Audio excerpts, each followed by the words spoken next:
What's going on, guys? Empire here, and as you may know, a while ago I made a Chapter 1 version of Holly Hedges. Seeing as we've been getting a lot of Chapter 3 pieces lately, I thought what a cool idea it would be to reskin that build and see what Holly Hedges would look like if it was on our current map. Anyways though, without further ado, let's get right into that.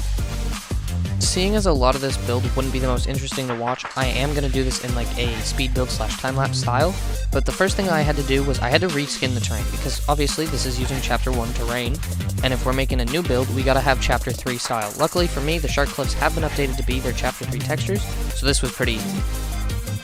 After replacing all our terrain, here's what we're left with. The next step was to replace the hedges. Now the hedges have been a big part of Holly, as you know, it is in the name.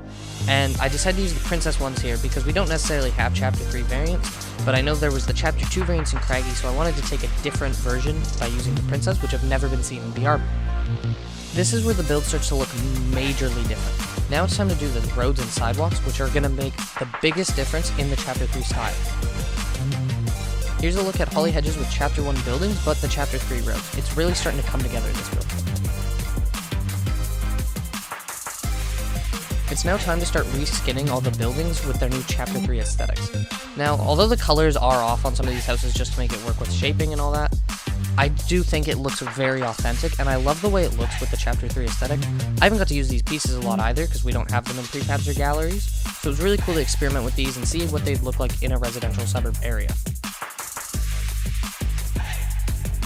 And here you can see me just finishing up the build by adding some extra props and moving and tweaking their locations. But I'm not going to show you the whole version of this so you can see what it all looks like together as one final look. And finally, here is Chapter 3 Holly Hedges. I think this build looks awesome, and this POI would look great with the new style, and could definitely make a comeback in a future season, and that'd be great. Thank you guys for watching yet another video. I hope you guys enjoyed the speed build just as much as I enjoyed making it. If you want to support the channel even further, make sure to subscribe, like the video, and you can even consider using code EMPIRE #ad.